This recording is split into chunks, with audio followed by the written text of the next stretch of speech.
are going to start. Our agenda for Monday meeting is up on the board. We're going to do one weekend update. We are going to do a positive quote and video, and then we're going to do a self-rating for our disposition heading into the week. How are we feeling about school and learning and like life this week? And then we'll get started with our work, okay? All right, so you know the drill. When you have the pony, it's your turn to talk.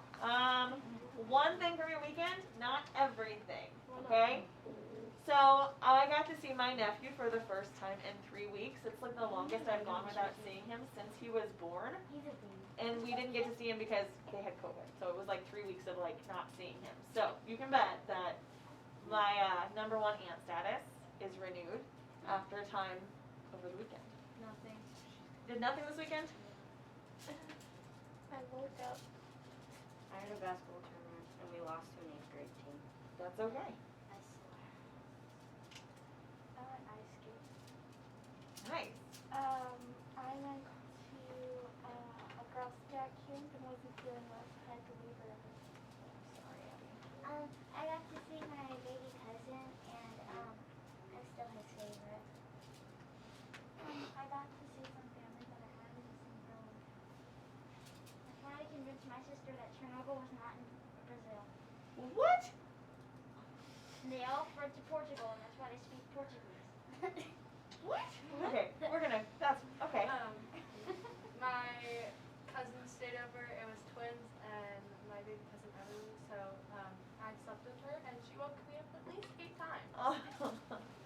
That's fun. Grandma's house. I get to go ride my horse. Watch football.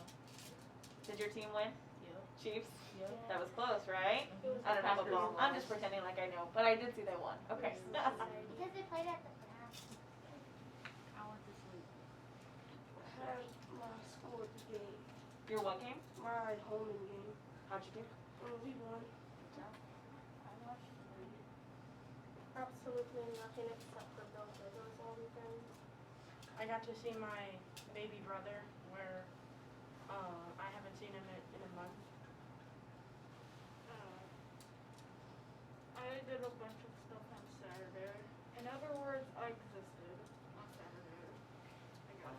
My dad came back from his ride, I guess it was a, From what? went to Las Vegas, yeah. Oh, nice. I had 2 basketball games. How'd you do? We won one and we lost one. Pretty decent. got my next one.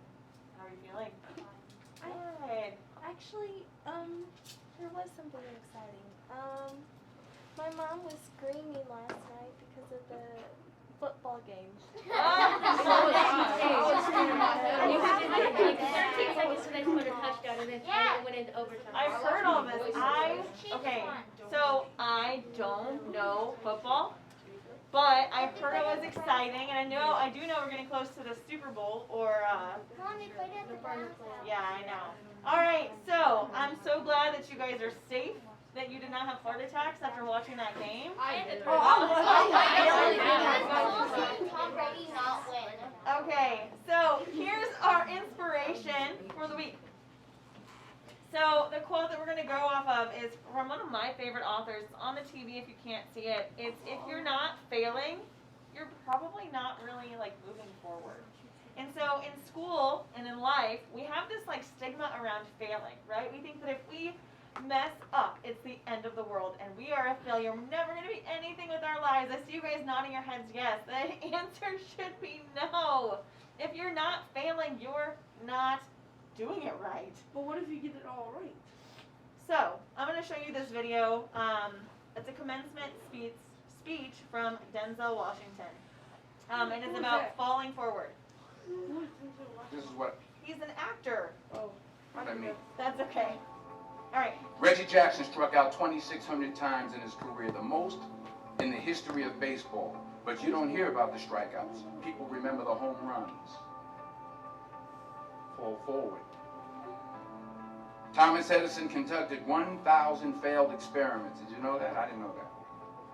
Because the 1,001st was the light bulb. Fall forward. Every failed experiment is one step closer to success. You've got to take risks, and I'm sure you've probably heard that before, but I want to talk to you about why that's so important. I got 3 reasons, and then you can pick up your iPhones. First, you will fail at some point in your life. Accept it. You will lose. You will embarrass yourself. You will suck at something. There's no doubt about it. And I know that's probably not a traditional message for a graduation ceremony, but hey, I'm telling you, embrace it, because it's inevitable. And I should know. In the acting business, you fail all the time. Early on in my career, I auditioned for a part in a Broadway musical. Perfect role for me, I thought, except for the fact that I can't sing.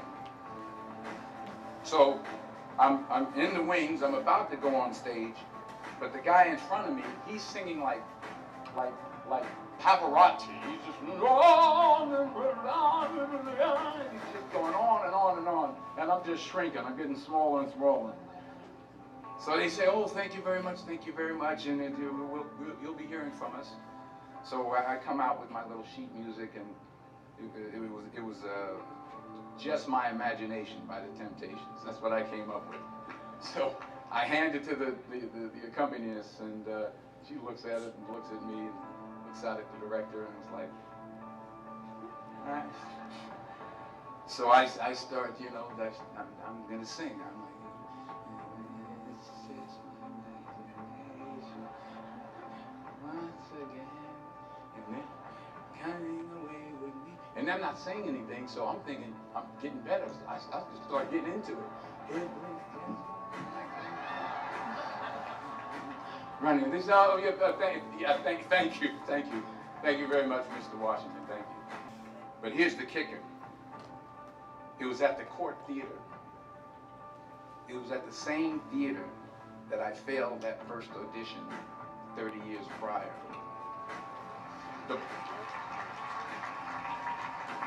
The point is, and I'll pick up the pace, the point is every graduate here today has the training and the talent to succeed.